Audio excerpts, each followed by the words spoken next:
সুপ্রিয় শিক্ষার্থীরা, কেমন আছো তোমরা সবাই? হোলি হক অনলাইন স্কুলে তোমাদেরকে স্বাগতম। তোমরা তো আমাকে চিনো, পরিচয় দেওয়ার কি আছে। আমি আজকে তোমাদের অষ্টম শ্রেণীর বাংলা বিষয় নেওয়ার জন্য আজকে অনলাইন ক্লাসে তোমাদের সামনে আমি হাজির হয়েছি। আশা করি তোমরা সবাই অনেক ভালো আছো। আলহামদুলিল্লাহ, আমি অনেক ভালো আছি। আল্লাহর কাছে হাজার হাজার শুকরিয়া, এখন পর্যন্ত এই করোনা কালে সুস্থ আছি, আলহামদুলিল্লাহ। যাক, সুপ্রিয় শিক্ষার্থীরা, তোমরা অনেকদিন ধরে আমার কাছ থেকে পড়ালেখা থেকে দূরে আছো জানি। তো যাই হোক, আজকে আমি তোমাদেরকে অষ্টম শ্রেণীর বাংলা বিষয় নিয়ে একটু আলোচনা করব। তোমাদেরকে প্রথমেই আমি যে কথাটা বলে নিব, তোমরা যেহেতু এবার প্রথম পরীক্ষার্থী, তোমরা এখন পর্যন্ত 100 মার্কের তোমাদের বাংলা পরীক্ষা দাও নাই, তাহলে আমি প্রথমে তোমাদেরকে বাংলায় তোমাদের কি কি বিষয় থাকে, কি কি পরীক্ষায় আসে, কত মার্কের পরীক্ষা হয় এবং কিভাবে হয়, প্রথমে সেই ধারণাটা দিব যে তোমাদের পরীক্ষায় মূলত কি কি থাকবে। যেহেতু 100 মার্কের Bangla, first part second part নাই, শুধুমাত্র বাংলা, তাহলে সেক্ষেত্রে হচ্ছে তোমরা জানো আমি আগেই যখন করোনার আগে যখন তোমাদের ক্লাস হয়েছিল তখন আমি তোমাদেরকে বলেছিলাম যে তোমাদের গদ্য অংশ থাকবে, পদ্য অংশ থাকবে। গদ্য অংশ থাকবে হচ্ছে তোমার গদ্য পদ্য মিলে তোমাকে 4টা সৃজনশীল প্রশ্নের অ্যান্সার করতে হবে। 2টা গদ্য এবং 2টা পদ্য, 2টা মিলে গদ্য থেকে 2টি এবং পদ্য থেকে 2টি, মোট 4টি সৃজনশীল প্রশ্নের অ্যান্সার করতে হবে। এই 40 মার্ক হচ্ছে তোমাদের বাংলা গদ্য এবং পদ্য থেকে থাকবে। আর বাংলা দ্বিতীয় অংশে যেটা থাকবে, দ্বিতীয় পার্ট অংশে যেটা আমরা দিব, সেটা মূলত আমাদের থাকবে হচ্ছে প্রথমে সারাংশ থাকবে একটা, তারপর হচ্ছে ভাব সম্প্রসারণ থাকবে একটা, তারপর হচ্ছে দরখাস্ত অথবা চিঠি, দরখাস্ত অথবা চিঠি থাকবে এবং আমাদের কি থাকবে, একটি রচনা থাকবে।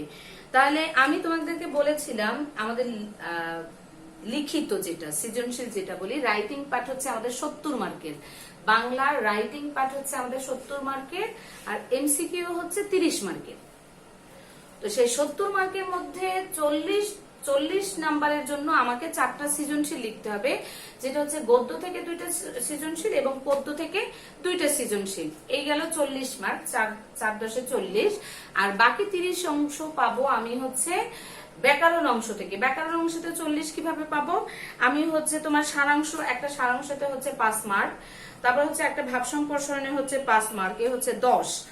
আর তোমার হচ্ছে চিঠি বা দরখাস্ত, হয়তো চিঠি বা দরখাস্ত, তোমরা সেক্ষেত্রে শিক্ষার্থীরা তোমাদের সুবিধার্থে হয়তো দরখাস্ত শিখতে পারো অথবা চিঠি শিখতে পারো, তবে 2টা শিখেই ভালো। আমরা যখন 9-10 যখন উঠবা, বড় ক্লাসে যাবা, তখন তোমাদের চিঠি দরখাস্ত 2টাই থাকবে।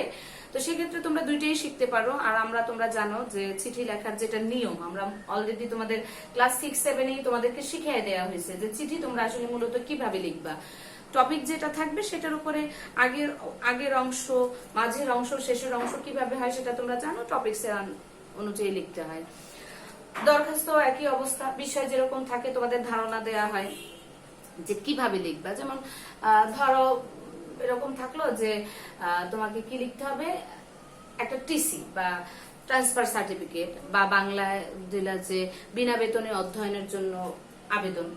তো এরকম যখন থাকে, বরাবর প্রধান শিক্ষক, holy Haque international school and college, Mirpur, Dhaka, তারপর বিষয় থাকে কি যে বিনা বেতনে পড়ার জন্য আবেদন। তারপরে যা কথা হয় সেভাবে গুছাই রাখবে, এগুলো তো আমরা আগে থেকেই তোমাদেরকে বলে থাকি। যাক, তো আমি যেটা বলবো আমার শিক্ষার্থীরা, তোমাদেরকে অবশ্যই দরখাস্ত এবং চিঠি 2টা অংশই পড়া ভালো, 2টাই পড়বে তোমরা। কিন্তু পরীক্ষায় তোমাকে একটা যে কোনো একটা অ্যান্সার করলেই হবে, হয়তো চিঠি নয়তো দরখাস্ত, যাই হোক। আর আমরা যেটা সর্বশেষ যেটা পাবো সেটা হচ্ছে আমাদের রচনা। রচনা থাকবে, রচনা হচ্ছে 15 মার্ক। তাহলে আমি সারাংশ, ভাব সম্প্রসারণ এবং চিঠি এই 3টাতে পাচ্ছি 15 মার্ক, আর হচ্ছে রচনায় পাচ্ছি 15। তাহলে টোটাল হচ্ছে মার্ক দিয়ে দাঁড়াচ্ছে আমার 30। আমি ওইখানে সৃজনশীল লিখে হচ্ছে ওখানে আমার 40 মার্ক, আর এখানে রাইটিং টেস্ট যেটা ব্যাকরণ অংশে পাচ্ছে সেখানে হচ্ছে 30 মার্ক, সরি ওদিকে 40 আর এদিকে হচ্ছে 30, টোটাল হচ্ছে আমার 40 মার্ক। আর 30 মার্ক তোমরা জানো যে আমাদের নৈর্ব্যক্তিক থাকবে। তো তো যাই হোক, এটা ছিল ধারণা যে আমাদের মূলত 100 মার্কের পরীক্ষা হবে। তোমাদের প্রশ্ন থাকতে পারে যে 100 মার্কের পরীক্ষা হবে, কি কি হবে। আমি অনেকে হয়তো থাকতে পারো যে এখনো তেমনটা ক্লিয়ার না, জাস্ট এই ক্লিয়ারের জন্য আমি তোমাদেরকে আগে এই কথাটা বলে নিলাম। যাই হোক, আজকে মূলত যেই বিষয় নিয়ে আমি তোমাদের সামনে হাজির হয়েছি, যেই গল্পটা নিয়ে আমি তোমাদেরকে বলবো, সেটা হচ্ছে অতীতের স্মৃতির গল্প। এটা তোমরা, আমি জানি যে তোমরা সবাই জানো, সবাই পারো, কারণ এটা ক্লাস অলরেডি হয়ে গিয়েছে। তারপরেও যেহেতু আমাদের সামনে পরীক্ষার জন্য আমরা রিভিশনের জন্য আমি পর্যায়ক্রমে প্রতিদিন তোমাদেরকে একটা একটা করে ক্লাস করে আমি তোমাদের সিলেবাসটা কমপ্লিট করে দেব। তো সেই ধারাবাহিকতায় আজকে আমি অতীতের স্মৃতি গল্পটা নিয়ে আলোচনা করব। আমরা জানি যে অতীতের স্মৃতি গল্পটা কে লিখেছে? শরৎচন্দ্র চট্টোপাধ্যায়। আমরা জানি যে অতীতের স্মৃতি গল্পটি কে লিখেছে? শরৎচন্দ্র চট্টোপাধ্যায়। কেন লিখেছে? এই গল্পটার প্রেক্ষাপট কি? এটা একটা ছোট গল্প, আমরা জানি, তাই না? এটা একটা ছোট গল্প। ছোট গল্পটা হচ্ছে মূলত ঘটনাটা কি আমরা কিন্তু সবাই জানি। কি জানি বলতো? আমি আমি যখন বলবো তখন আমার কথার সাথে সাথে তোমরা মেমোরাইজ করতে চেষ্টা করবে যে আমি আগে থেকে কি জানতাম আর এখন ম্যাডাম কি বলছে, আমি একটু মিলাই নিই। সেটা হচ্ছে যে অতীতের স্মৃতিতে যে আমাদের কথক, গল্প কথক, যে সে গল্প কথক কি করে? সে দেওঘরে যায়। কোথায় যায়? দেওঘরে যায়। কি জন্য যায়? বায়ু পরিবর্তনের জন্য যায়। সে অসুস্থ থাকে, সেজন্য সে বায়ু পরিবর্তনের জন্য দেওঘরে যায়। তো দেওঘরে গেলে সে ওখানে কিছুদিন অবস্থান করে। তো অবস্থান করতে গিয়ে সে কি করে? আমরা জানি যে সে একটা বাড়িতে থাকে, সে উপরে দোতলাতে থাকে। থাকলে সে রাতে একদম মাঝরাতে সে কি শুনে? কীর্তন শোনা যায় বাহিরের বাড়িতে। সকাল যখন হয় তখন কি হয়?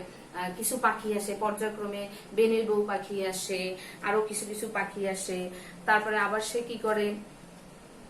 সন্ধ্যাবেলা সে যখন ঘুরতে যায়, হাঁটতে যায়, তখন সে দেখে কি যে কিছু মহিলারা কি করে, যে রোগা পেটকা অনেক মানুষ হেঁটে যাচ্ছে, তাদের সাথে অনেকগুলা বাচ্চা থাকে, অল্প বয়সী বাচ্চা থাকে। কিছু মহিলারা কি করে?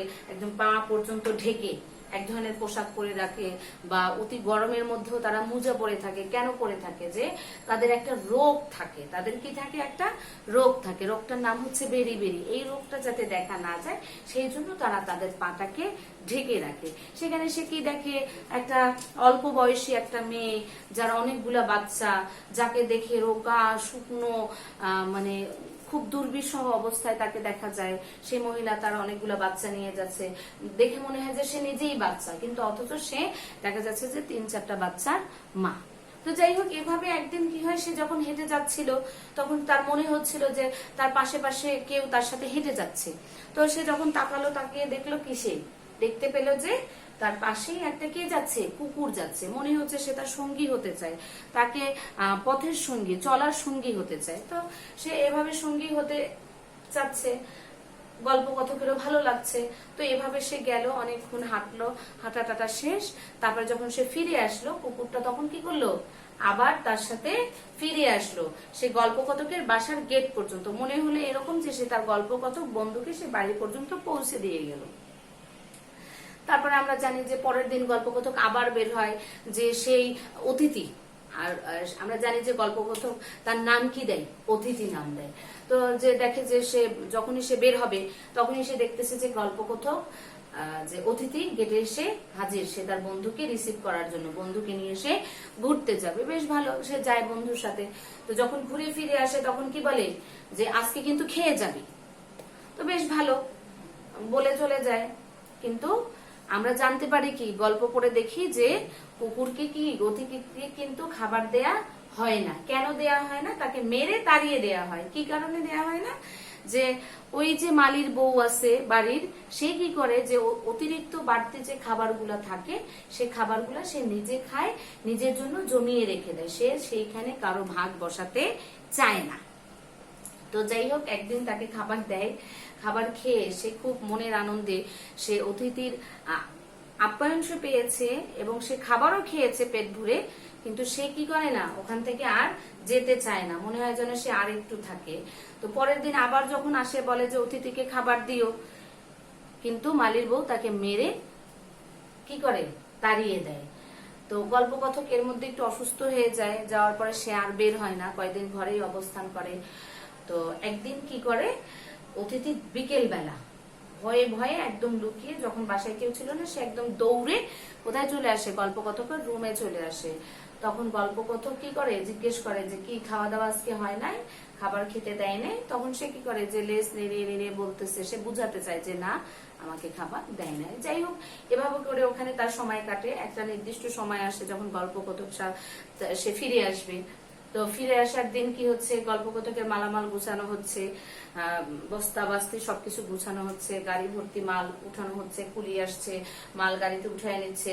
তো তখন অতিথি কি করছে, অতিথি এই গাড়ি সে গাড়ি এদিকে সেদিকে ছোটাছুটি করতেছে, এমন ভাবে বুঝাচ্ছে কি যে কোনো মালামাল যাতে ছুটে না যায়। এভাবে করে স্টেশন পর্যন্ত চলে আসলো। তো স্টেশন পর্যন্ত যখন চলে আসলো, সব মালামাল উঠানো শুরু হয়ে গেল, শেষও হয়ে গেল, ট্রেন ছাড়ার সময় হয়ে গেল। গল্পকথক কি করলো, সবাইকে বকশিস দিল, কিন্তু বকশিস পেল না শুধুমাত্র অতিথি। কেন পেল না, এটার একটা ব্যাখ্যা আছে, আমরা পড়বো। তোমাদের সৃজনশীল যখন পড়াতে যাব তখন দেখবো যে সকলেই বকশিস পেল, কেন পেল না, অতিথি কেন বকশিস পেল না, সেটা আমরা বুঝি যে আসলে অতিথি তো কোনো মানুষ না, তাই নয় কি, যে যে মানুষ সে পরিশ্রম করেছে, পরিশ্রমের বিনিময়ে তাকে পারিশ্রমিক দিয়েছে। কিন্তু অতিথি যে ছিল তাকে সে ভালোবেসেছে, যদিও সে একটি প্রাণী, সে কুকুর, কিন্তু তারপরেও গল্পকথকের সাথে তার একটা মনের সম্পর্ক হয়ে গিয়েছিল, আত্মার সম্পর্ক হয়েছিল, এবং অতিথিও তাকে মন থেকে ভালোবেসেছিল। মানে তার সাথে এমন একটা সম্পর্ক হয়ে গিয়েছিল যেটা আমাদের মানুষের মধ্যে হয়। আমরা যখন কোথাও যাই, কোথাও কয়টা দিন অবস্থান করি, সেখানে গেলে কারো না কারোর সাথে আমাদের সম্পর্ক হয়। তো ওই মানুষটাকে যখন আমরা ফেলে আসি, ছেড়ে আসি, তখন কিন্তু আমরা খুব কষ্ট অনুভব করি। ঠিক তেমনি ওরকমই একটা সম্পর্ক হয়েছিল গল্পকথক এবং অতিথির মধ্যে আর কি। তো যাই হোক, সবাই ফিরে আসলো, গল্পকথকও ফিরে আসলো, আর অতিথি কি করলো, তখন তাকিয়ে থাকলো। তাহলে এই গল্পটার মধ্যে থেকে আমরা কি জানলাম, কি বুঝলাম, যে অতিথির স্মৃতি, মানে অতিথি যে ওখানে ছিল, তার সাথে একটা সময় কাটালো এবং অতিথি চলে গেল, এই তার সাথে সময়ের সম্পর্কটা নিয়েই মূলত আমাদের গল্পটা লেখা। আমি যতবার অতিথির স্মৃতিটা পড়ি বা চিন্তা করি, আমি খুব কষ্ট পাই, কষ্ট লাগে, মানে ফিলিংসটা চলে আসে, মনে হয় যে আমি ওরকম কেউ, আমি কাউকে ভালোবেসেছিলাম, কারোর সাথে আমার সম্পর্ক হয়েছিল, সে এখন আমাকে ছেড়ে চলে যাচ্ছে। মানে ভিতর থেকে একটা ফিল আসে, একটা অনুভূতি আসে, কষ্ট, মানে কষ্ট ভরা একটা অনুভূতি আসে। তো যাই হোক, এই হচ্ছে অতিথির শিল্পীর ভিতরে আরো অনেক কিছু আছে, তোমরা সবাই অবশ্যই পড়ে নিবে। অবশ্যই যে কোনো গল্প পড়তে গিয়ে আমি তোমাদেরকে যেই কথাটা সব সময় বলি, বরাবর বলে আসছি, যে যখনই আমি কোনো গল্প পড়বো, গল্প পড়ার আগে কবি পরিচিতি পড়বো, পাঠ পরিচিতি পড়বো এবং শব্দার্থ পড়বো। কারণ আমি যখন গল্প পড়তে যাই, পড়তে গেলে আমি দেখি যে অনেক শব্দ একটু কঠিন থাকে, সাধু ভাষায় থাকে বা প্রতিশব্দে থাকে, যে শব্দের অর্থগুলো আমরা গল্প পড়তে গেলে আমরা শব্দের অর্থটা খুঁজে পাই না, বুঝি না, লাইনটার অর্থটা বুঝতে আমাদের সমস্যা হয়। সেই ক্ষেত্রে আমাদেরকে কি করতে হবে, আগে শব্দার্থটা যখন আমি পড়ে নিব, শব্দের অর্থটা, তখন আমি গল্পটা পড়তে গেলে আমার তেমন একটা সমস্যা হবে না। তো আর পাঠ পরিচিতিটা পড়ে নিব, এই জন্য আমি প্রথমেই যখন পাঠ পরিচিতিটা পড়ে নিব, তাহলে গল্পটা সম্পর্কে আমার একটা ধারণা স্পষ্ট হয়ে যাবে। তাহলে ধারণা আমার একটা হয়ে গেল, আর আমি গল্পটা পড়লাম, দুইটা মিলে কি হলো, গল্পটা আমার অত্যন্ত চমৎকার ভাবে মাথায় থাকবে।